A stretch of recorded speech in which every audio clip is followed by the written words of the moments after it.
ਗੱਲਾ ਮੰਡੀ ਟੋਬਾ ਟੇਕ ਸਿੰਘ। ਡੇਟ ਹੈਗੀ ਅੱਜ 31/8/2025 ਬਰੋਜ਼ ਐਤਵਾਰ। ਤੇ ਅੱਜ ਦੇ ਤੁਹਾਨੂੰ ਰੇਟ ਦੱਸੇ ਜਾਣਗੇ ਗੱਲਾ ਮੰਡੀ ਟੋਬਾ ਟੇਕ ਸਿੰਘ ਦੇ। ਕਪਾਸ ਦਾ ਰੇਟ 6000 ਤੋਂ ਲੈ ਕੇ 6500 ਤੱਕ ਪਰ ਮਨ ਫਰੋਖਤ ਹੋ ਰਿਹਾ। ਤੇ ਤਿਲਾਂ ਦਾ ਜਿਹੜਾ ਰੇਟ ਅੱਜ ਦਾ ਉਹ ਵੀ ਤੁਹਾਨੂੰ ਦੱਸ ਦਈਏ 11000 ਤੋਂ ਲੈ ਕੇ 11200 ਰੁਪਏ ਤੱਕ ਰੇਟ ਆ ਅੱਜ ਤਿਲਾਂ ਦਾ। ਤੇ ਇਸ ਦੇ ਨਾਲ ਹੀ ਸਰਫਰਿਸ਼ਤ ਗੰਦਮ ਆ ਗਈ ਆ।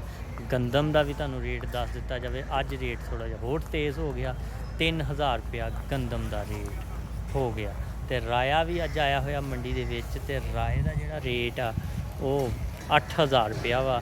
ਗੱਲਾ ਮੰਡੀ ਟੋਬਾ ਟੇਕ ਸਿੰਘ ਦੇ ਅੱਜ ਦੇ ਰੇਟ ਨੇ ਜੀ ਅੱਜ ਜਿਹੜੇ ਤੁਹਾਨੂੰ ਦੱਸ ਰਹੇ ਨੇ। ਤੇ ਮੁਖਤਲਫ ਜਿਹੜੇ ਰੇਟ ਸੀ ਅੱਜ ਜਿਹੜੀ ਜ਼ਰਈ ਅਜਨਾਸ ਆਈ ਉਹ ਅੱਜ ਦੱਸ ਦਿੱਤੀ ਗਈ ਆ। ਤੇ ਰੋਜ਼ਾਨਾ ਦੀ ਬੁਨਿਆਦ 'ਤੇ ਤੁਹਾਨੂੰ ਗੱਲਾ ਮੰਡੀ ਦੇ ਰੇਟ ਦੱਸੇ ਜਾਂਦੇ ਨੇ।